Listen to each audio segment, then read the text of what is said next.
Bonjour à tous les vierges, signe astrologique, ascendant au signe lunaire, amis vierges, j'espère que vous allez bien.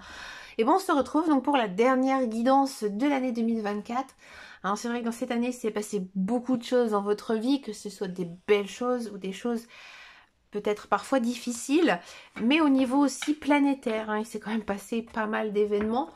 Donc on sent que c'est quand même une année très chargée, très difficile pour beaucoup. 2025 s'annonce quand même un petit peu plus léger si vous regardez un petit peu les prévisions pour 2025. Donc là j'avais envie de faire une guidance bilan. Donc c'est une guidance que j'ai créée moi-même. Je vais poser en fait plusieurs questions à chaque fois au tarot. Et je vais vous expliquer donc bien sûr l'énergie de la carte. Donc on va bien sûr parler de votre année 2024. On va parler de décembre aussi, parce qu'il ne faut pas oublier notre mois de décembre. Et on va essayer de regarder les opportunités, les défis pour cette année. Et on va se projeter de manière générale pour l'année 2025. Alors c'est parti, on va donc tout de suite commencer donc par la première question. La première question, c'est le bilan de cette année 2024.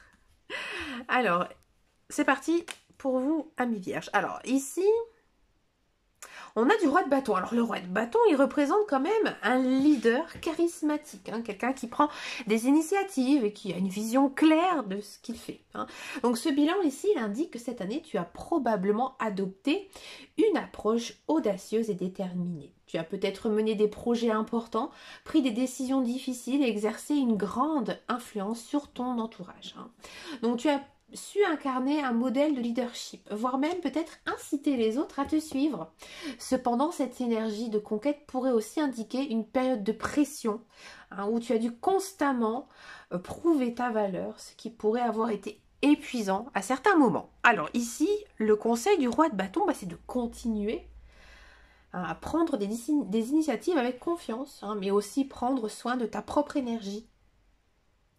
Si tu as tendance à trop investir dans le travail ou dans tes projets, il pourrait être utile de trouver un équilibre. Donc continue à avancer avec ta vision, mais prends aussi le temps d'apprécier ce que tu as déjà accompli. Donc là, en décembre, sois prêt à affirmer encore plus tes idées et à prendre des décisions audacieuses.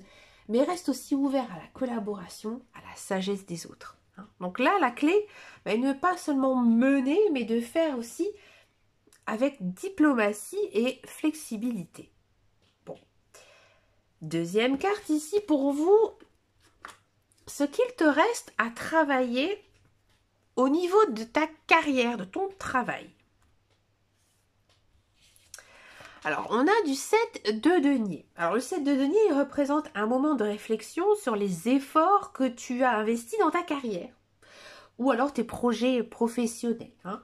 Donc cette carte suggère que bien que tu aies travaillé dur, les résultats tangibles tardent à se manifester. Alors cela bien sûr peut engendrer des frustrations ou peut-être certains doutes sur la direction à prendre. Il est possible que tu sois dans une phase où tu te poses beaucoup de questions. Peut-être justement sur la rentabilité de tes efforts ou si tu as choisi tout simplement la bonne voie. Donc il y a vraiment un besoin ici de faire un point sur ce qui est accompli et ce qui reste à faire. Donc le 7 de denier ici t'encourage bien sûr à réévaluer tes priorités et à prendre le temps de mesurer les progrès réalisés. Ne sois pas frustré si les résultats ne sont pas immédiats. La patience est essentielle ici. Donc utilise cette période pour faire un bilan réaliste de ta situation et aussi pour ajuster ton approche si nécessaire.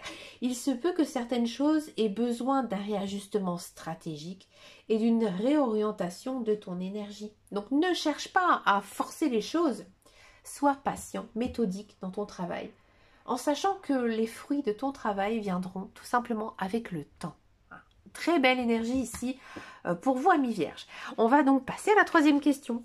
Ce qu'il te reste à travailler, mais dans tes relations, que ce soit amicales ou sentimentales. Et bien là, on a du roi d'épée. Alors, le roi d'épée, ici, c'est une figure de rationalité, de discernement et aussi d'intelligence. Il semble que dans tes relations, tu sois souvent très logique et objectif. tu préfères parfois éviter l'aspect émotionnel des situations pour te concentrer sur les faits concrets. Bien que cette approche soit utile dans de nombreuses situations, elle pourrait te rendre peut-être un peu distant ou alors peut-être détaché émotionnellement, ce qui pourrait affecter tes liens plus personnels ou intimes. Donc fais attention. Alors tu as peut-être du mal à exprimer tes sentiments ou alors à comprendre les émotions des autres. Donc là, le conseil du roi d'épée, c'est de trouver un équilibre entre rationalité et émotion dans tes relations. Il ne s'agit pas de rejeter la logique, bien sûr, mais d'intégrer un peu plus de chaleur humaine et de compréhension émotionnelle. Prends le temps vraiment d'écouter et d'essayer de comprendre ce que les autres ressentent. Même si cela te met dans une position inconfortable, la communication est essentielle et parfois être plus ouvert et aussi vulnérable dans les échanges pourra renforcer tes liens avec ceux qui t'entourent. Donc sois également prêt aussi à trancher dans le vif s'il y a des conflits qui persistent, mais fais-le de manière juste et respectueuse, en exprimant clairement tes pensées et aussi tes attentes.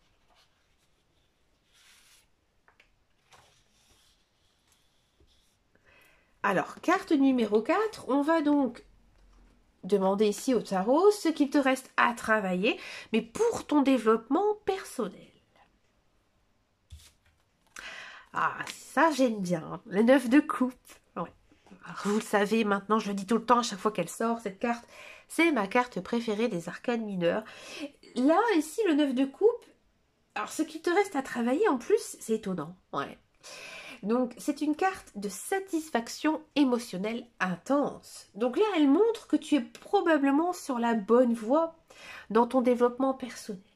Tu as sans doute fait des progrès pour atteindre un sentiment de bien-être et de paix intérieure. Mais il est possible qu'il te montre encore, j'ai envie de dire, une petite chouïa, une petite marche ici à franchir pour vraiment être, je veux dire, dans l'acceptation de soi. Donc là, il est possible que tu cherches encore peut-être des validations extérieures, ou que tu aies du mal à te reconnaître pleinement dans tes réussites. Donc là, le 9 de coupe, il te conseille de cultiver une véritable gratitude pour ce que tu accomplis et aussi d'apprendre à apprécier les petites victoires.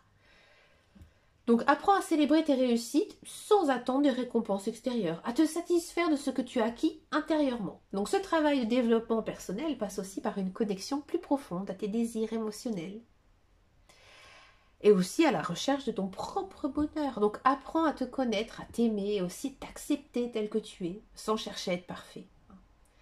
Utilise un état d'esprit de satisfaction intérieure et de reconnaissance te permettra d'aller de l'avant avec plus de sérénité. Donc très très belle carte, très très belle énergie.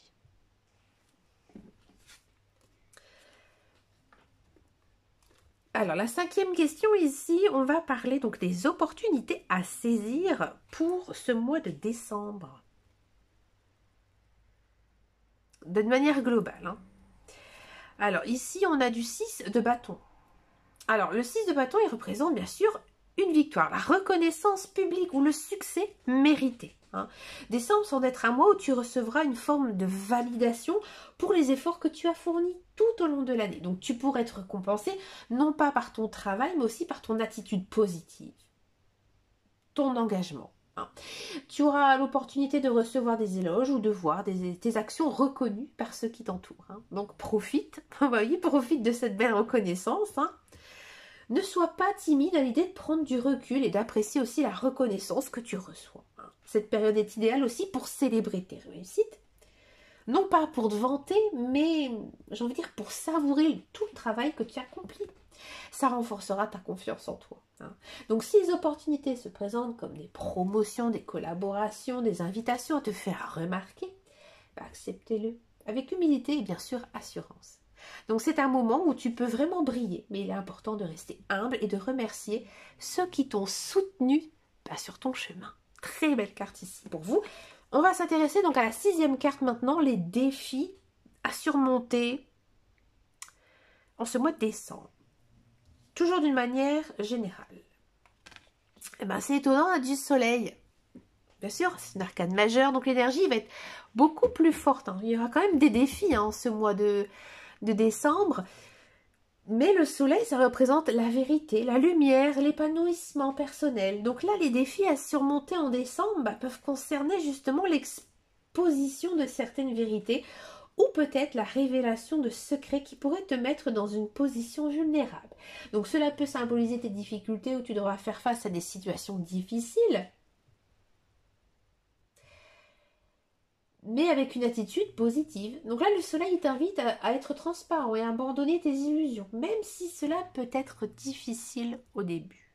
Donc le conseil ici est de faire face à la vérité, même si cela te demande du courage. En décembre, les situations difficiles ou les révélations pourraient t'aider à avancer vers plus de clarté. Donc accueille les défis avec optimisme et comprends que chaque obstacle est une opportunité de guérison et de croissance. Ne cache pas tes propres vulnérabilités ou peurs, car le soleil brille lorsque nous faisons face à la vérité. Avec une attitude ouverte et lumineuse, donc utilise ta lumière intérieure pour affronter ici les défis de manière positive et bien sûr optimiste. 7e carte ici, la guidance spirituelle pour l'année. Donc niveau global, c'est pas pour l'année, excusez-moi, c'est pour finir l'année, excusez-moi. La guidance spirituelle pour finir l'année, on a la reine de coupe. Ouais, alors ici, la reine de coupe, c'est la carte de l'intuition, de la compassion, de la guérison émotionnelle. Spirituellement, elle suggère qu'il est important aussi de te connecter à ton cœur et aussi de nourrir tes émotions. Donc ici, décembre est une période idéale pour te régénérer spirituellement, surtout si tu t'es épuisé tout au long de l'année. Cette carte invite à être plus douce avec toi-même, ou plus doux avec toi-même, et aussi à faire preuve d'empathie et de compréhension, tant envers toi qu'envers les autres. Donc là, prends soin de ton âme, ton bien-être émotionnel, la méditation, la prière, ou même peut-être des moments de calme, des moments de loisir pour te recentrer seront particulièrement bénéfiques. Donc sois ouvert à la guérison intérieure, à la fois pour toi, pour tes relations. C'est une période de réflexion intérieure où tu peux écouter ton intuition et développer une compassion profonde. Donc, essaie d'être plus attentif aux autres et aussi de partager ton énergie de manière bienveillante. Pour finir votre guidance, on va aller se projeter. On va aller se projeter ici en 2025. Voir ici un petit peu quel est le message, que ce soit dans le développement personnel, amour ou travail. On a du 5 de denier. Alors, le 5 de denier, il est souvent associé à des périodes de difficultés, matérielles ou émotionnelles. Donc, ce message suggère que 2025 pourrait commencer avec des défis dans ces domaines, ce qui peut te faire sentir isolé ou peut-être un petit peu déstabilisé. Donc cependant, ce n'est pas une carte de désespoir, mais tout simplement, c'est une carte qui vous invite à trouver des solutions et à faire preuve aussi de résilience. Donc ce message t'invite à ne pas te laisser abattre par des difficultés financières ou émotionnelles. Il est essentiel de te rappeler qu'il existe toujours des ressources cachées ou des solutions auxquelles tu n'as pas encore pensé. Donc cherche du soutien auprès des autres et sois ouvert aussi à l'aide qui pourrait venir de manière inattendue. Donc cette période ne durera pas éternellement. Elle t'encourage à trouver la force dans l'adversité et aussi à utiliser cette période pour te renforcer et aussi grandir. Mais écoutez, chers amis vierges, j'espère que cette vidéo vous a plu et vous parlera. N'hésitez pas à me laisser un message. Je vous souhaite bien sûr de passer d'excellentes fêtes de fin d'année. Donc, c'est sur cette guidance, donc elle sortira ici fin novembre. Donc, au mois de décembre, il y aura bien sûr de très belles vidéos qui vont venir. Des vidéos, alors je vais vous dire quand même le secret, des vidéos quotidiennes, donc restez connectés. Bien sûr, sur ma chaîne, vous pouvez aussi me rejoindre sur Instagram ou sur TikTok. Donc, je vous souhaite le meilleur, bien sûr, pour le mois de décembre. Et je vous dis à très bientôt dans une prochaine vidéo. Et surtout, amis vierges, prenez grand soin de vous. Ciao, ciao, ciao.